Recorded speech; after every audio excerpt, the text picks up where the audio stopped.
Día 25. Confesiones de San Agustín. Libro 9. El bautismo. Muerte de Mónica a los 33 años. Estaremos compartiendo los capítulos del 1 al 5 con los siguientes temas: el sabor de la libertad, a la espera de las vacaciones, Verecundo y Nebridio, dos amigos, actitud literaria en Casiciaco, se retira de la cátedra de retórica. Capítulo 1. El sabor de la libertad. Señor, tú me has saltado mis cadenas a mí, tu servidor que es hijo de tu esclava. Quemaré un sacrificio en tu presencia para darte las gracias. Salmo 116, versículos 16 y 17. Que te alabe mi corazón y mi lengua, y que todos mis huesos digan: Señor, ¿quién semejante a ti? Salmo 35, versículo 10. Que lo digan, sí, pero tú dame una respuesta a mí y dile a mi alma: yo soy tu salvación. Salmo 35, versículo 3. ¿Quién era yo y cómo era yo? Que no hubo de malo en mis acciones, y si no en ellas, sí en las palabras, y si no en lo que decía, sí en mi voluntad. Pero tú, Señor, fuiste bueno y misericordioso al explorar la profundidad de mi muerte y al secar con tu poder el abismo de mi canceroso corazón. Todo el fondo del problema consistía en esto: en dejar de querer lo que yo quería y en comenzar a querer lo que querías tú. Yo me pregunto ahora, ¿dónde estaba mi libre albedrío durante aquellos años? ¿De qué escondite profundo y secreto se le sacó en aquel momento para que yo sometiera mi cuello a tu yugo suave y mis hombros a tu carga ligera? Mateo capítulo 11, versículo 30. Cristo Jesús, tú, mi roca y mi redentor. Salmo 19, versículo 15. Qué agradable me resultó de golpe dejar la dulzura de las frivolidades. Antes tenía miedo de perderlas y ahora me gustaba dejarlas. Eras tú quien las iba alejando de mí. Tú, suavidad verdadera y suprema. Las desterrabas lejos de mí y entrabas en lugar de ellas. Tú, que eres más suave que todos los placeres, aunque no para los sentidos corporales. Tú, que eres más resplandeciente que toda luz, más escondido que todos los secretos, más alto que todos los honores, aunque no para los que están elevados a sus propios ojos.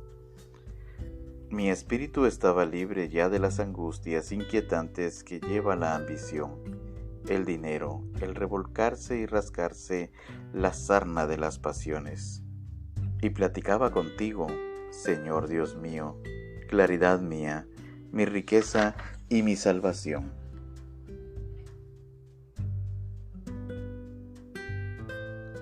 Capítulo 2. A la espera de las vacaciones. En presencia tuya opté no por romper espectacularmente, sino en ir retirando del mercado de la palabrería el ministerio de mi lengua. Tomé esta decisión para que en lo sucesivo todos aquellos jóvenes que se ejercían, no precisamente en tu ley ni en tu paz, sino en delirios falaces y en disputas judiciales, no compararan de mi boca armas para su locura. Casualmente faltaban ya pocos días para las vacaciones de la vendimia. Opté, pues, por llevarlos con paciencia para retirarme como era habitual en tales circunstancias. De ese modo, una vez rescatado por ti, ya no volvería a venderme. Estos planes los conocías tú. Fuera de nuestro grupo nadie estaba enterado de ellos. Incluso entre nosotros habíamos llegado al acuerdo de no dar publicidad del hecho de manera indiscriminada ante cualquiera. Si bien es cierto que durante nuestra subida de este valle de lágrimas y mientras cantábamos el cántico de las gradas, nos habías equipado de flechas afiladas y de tizones devastadores para defendernos de las lenguas pérfidas. Salmo 120, versículo 4, que son pretexto de orientar, lo que hacen es poner obstáculos y pretender tragarnos como se hace con la comida. Habías herido nuestro corazón con tu caridad y llevábamos tus palabras clavadas en nuestras entrañas. Por otra parte, habías recogido en el seno de nuestro pensamiento los ejemplos de tus siervos, que de oscuros habías vuelto resplandecientes y de muertos vivos, y que eran un fuego que abrazaba y disipaba nuestro pesado sueño, evitando que cayéramos más bajo. Nos inflamaban hasta el punto que todos los vientos contrarios de las lenguas pérfidas, más que extinguir esta llama, lo que hacían era aumentarla. Sin embargo, como por razón de tu nombre que has santificado a lo largo y a lo ancho de la tierra, nuestros proyectos y planes contarían con quienes lo alabasen. Tuve la impresión de que mi actitud habría atraído todas las miradas y comentarios de cuantos tenían los ojos puestos en mí. Dirían muchas cosas. Por ejemplo, que había querido adelantarme a las vacaciones de la vendimia como para darme importancia. Pero, ¿qué me importaban a mí las suposiciones que se hacían sobre mis intenciones y sentimientos y que convirtieran en objeto de burla nuestro bien? Para mayores detalles, aquel mismo verano comenzaron a enfermarse mis pulmones debido al exceso de trabajo académico. Comenzaba a tener dificultades respiratorias. Los dolores de pecho eran síntoma de que tenía una lesión que me impedía hablar con voz clara y prolongada.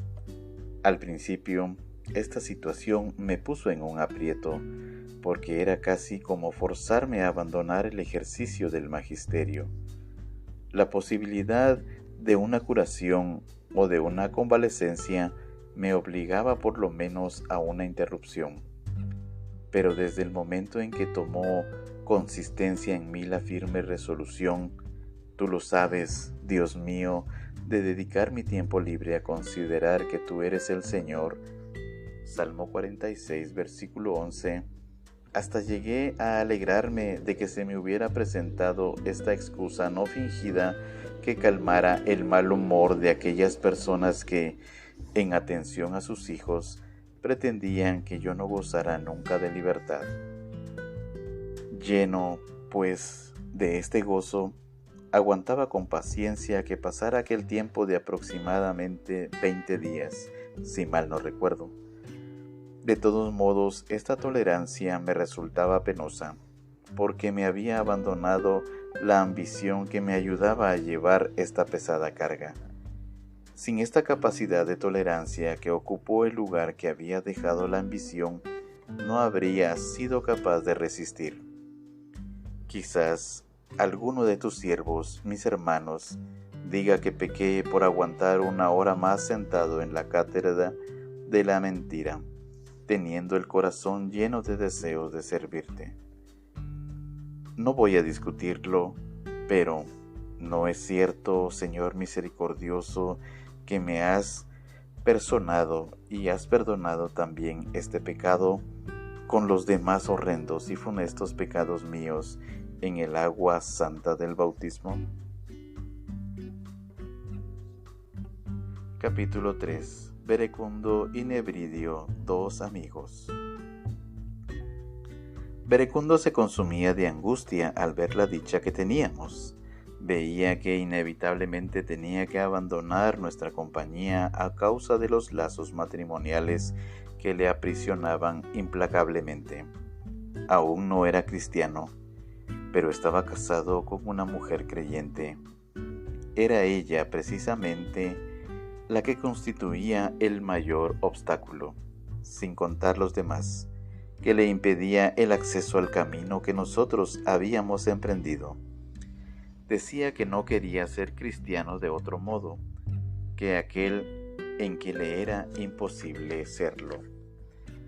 pero nos ofreció generosamente su finca para que viviéramos mientras durara nuestra estadía. Tú, Señor, se lo pagarás el día de la recompensa de los justos.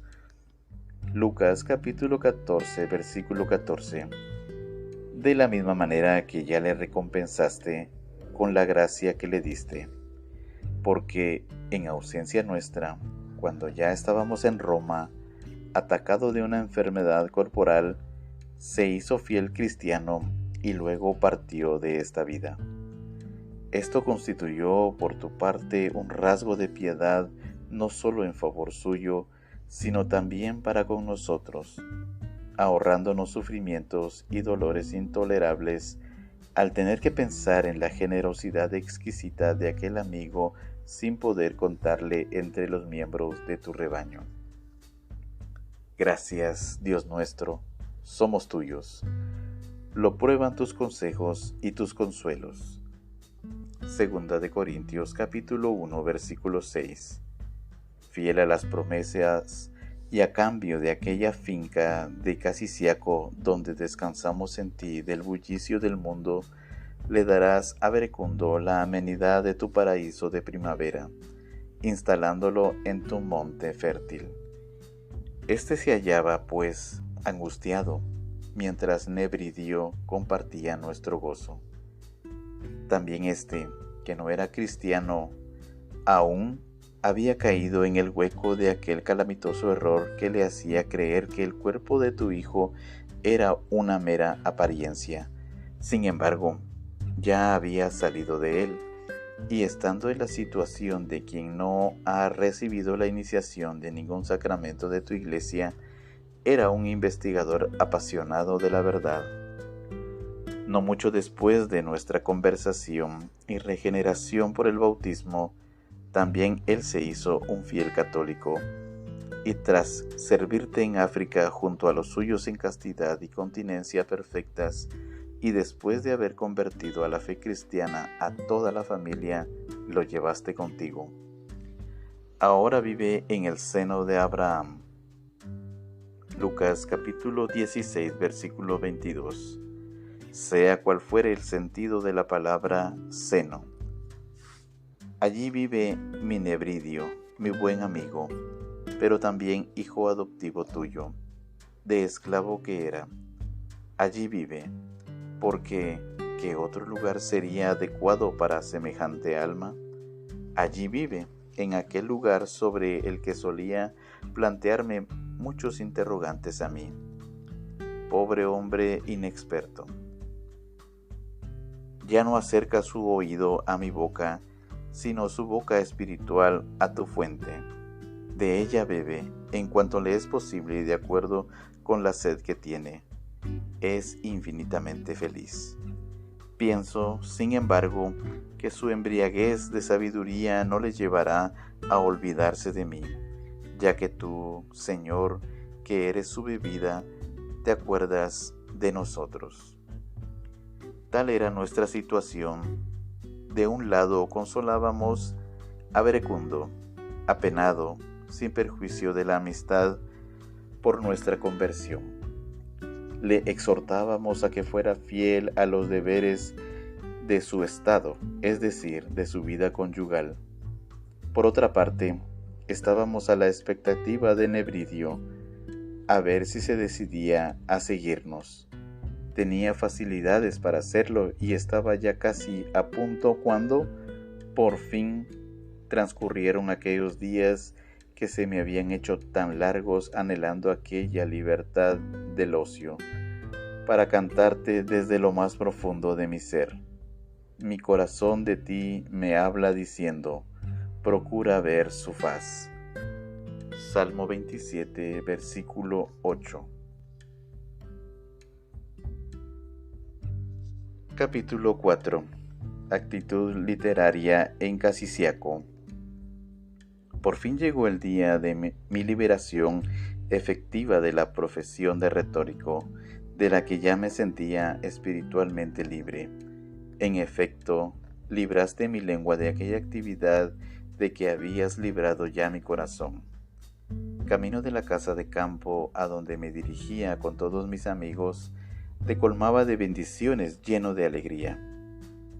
Mis actividades literarias, puestas ya totalmente a tu servicio, pero que aún respiraban, como en una pausa, el orgullo de la escuela, quedan atestiguadas en los libros producto de las discusiones con mis amigos presentes y conmigo mismo a solas en presencia tuya. Mi intercambio epistolar con Nebridio indica claramente los temas que traté con él. ¿Cuándo tendré tiempo suficiente para recordar y poner por escrito todos tus grandes beneficios para con nosotros en aquel periodo, teniendo prisa para recordar otros más importantes? Porque resulta que me vienen a la memoria y me es agradable confesártelo, Señor, los estímulos internos con que me fuiste domando, el sistema de que te serviste para nivelarme, humillando los montes y lomas de mis pensamientos, cómo rectificaste mis caminos tortuosos, cómo suavizaste mis senderos abruptos. Isaías capítulo 40, versículo 4. También recuerdo el modo con que sometiste a Alipio mismo, hermano de mi corazón, al nombre de tu unigénito Jesucristo, Señor y Salvador nuestro.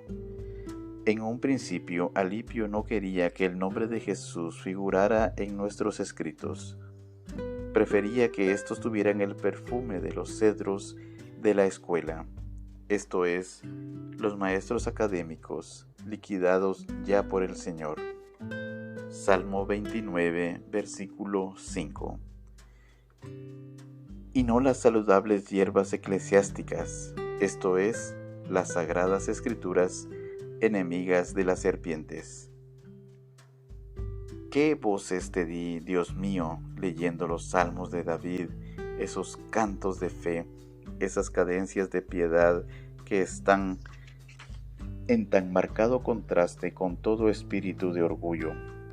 Todavía no era más que un aprendiz en tu auténtico amor, un catecúmeno que estaba de vacaciones con Alipio, también catecúmeno, y en compañía de mi madre que se había asociado a nosotros con ropa de mujer, fe de varón, seguridad de anciana, amor de madre y piedad cristiana.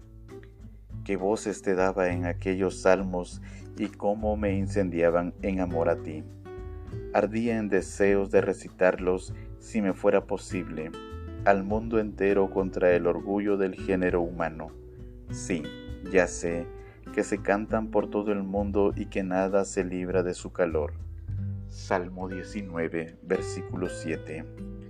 Con qué agudo y violento dolor me indignaba contra los maniqueos.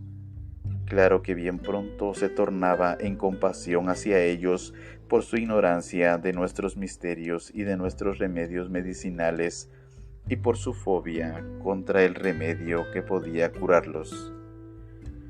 Quisiera haberlos tenido entonces muy cerca de mí, que sin saber yo dónde estaban, hubieran observado el efecto que producía en mí aquel salmo. Cuando yo grité, tú me escuchaste, Dios de mi justicia. En la angustia me diste libertad. Ten piedad de mí y escucha mi oración. Sí, que me oyeran, sin saber yo que me oían, para que no pensaran que las palabras que yo intercalaba en el texto del Salmo iban dirigidas a ellos. Porque hay una cosa clara, yo no habría dicho tales cosas ni las habría expresado de ese modo, de sentirme visto y escuchado por ellos. Y dado que las hubiera expresado así, no las habrían acogido tal como yo me las decía a mí mismo, dirigiéndome personalmente a mí en presencia tuya y como expresión de los sentimientos íntimos de mi espíritu. Me horroricé de temor y a la vez me encendí de esperanza y de júbilo en tu misericordia. Salmo 31, versículos 7 y 8. Padre, Todos estos sentimientos hallaban su canal a través de mis ojos y mi voz, al leer las palabras que tu Espíritu bueno dice para nosotros. Hijos de los hombres, ¿hasta cuándo van a ser pesados de corazón? ¿Porque aman la vanidad y buscan el engaño? Yo también había amado la vanidad y buscado la mentira, mientras tú, Señor, ya habías exaltado a tu santo, resucitándolo de entre los muertos y colocándolo a tu derecha. Efesios capítulo 1, versículo 20. Para enviar desde el cielo al prometido, el Paráclito, Espíritu de verdad. Juan capítulo 14, versículos 16 y 17. Le había enviado ya, pero yo no lo sabía. Le había enviado ya, porque ya había sido exaltado, resucitando de entre los muertos y subiendo al cielo. Antes no había sido dado su Espíritu, porque Jesús aún no había entrado en su gloria. Juan capítulo 7, versículo 39. Grita el profeta: ¿hasta cuándo van a ser pesados de corazón? Porque aman la vanidad y buscan la mentira. Sepan que el Señor ha exaltado a su santo. Grita: ¿hasta cuándo? Grita: sepan. Yo, ignorante durante tanto tiempo, amé la vanidad y busqué la mentira. Por eso, cuando lo oí, me llené de temblor. Recordaba haber sido semejante a los destinatarios de este mensaje. Los fantasmas que había estimado como realidades no eran más que vanidad y mentira. Lancé muchas expresiones fuertes y duras en medio del dolor de mi recuerdo.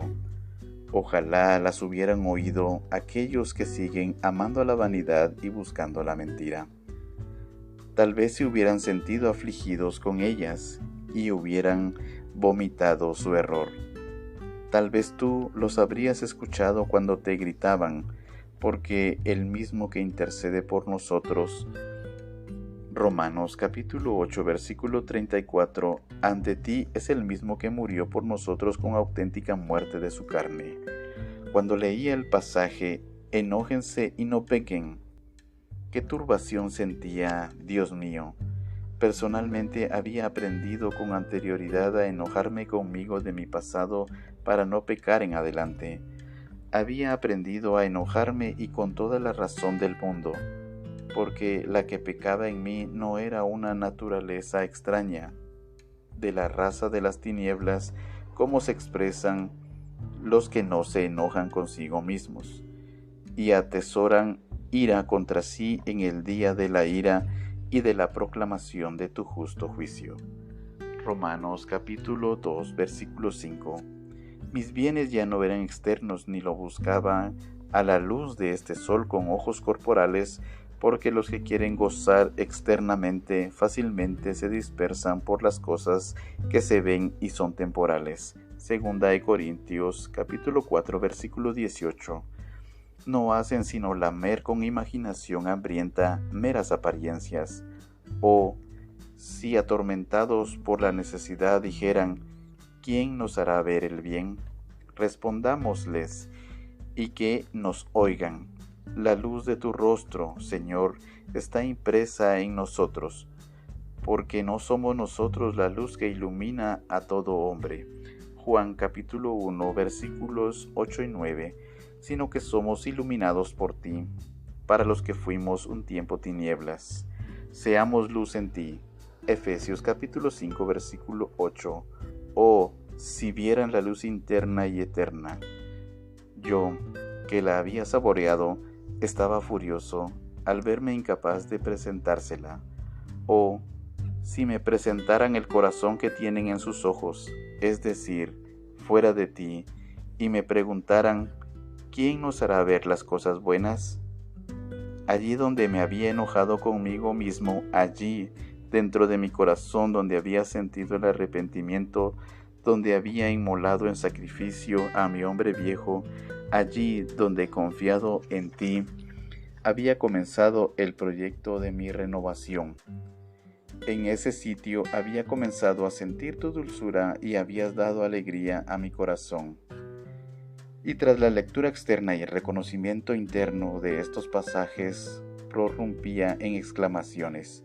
Ya no ansiaba multiplicarme en bienes terrenales, devorando el tiempo y devorado por él, pues tenía garantizados en la eterna simplicidad otro trigo, otro vino y otro aceite.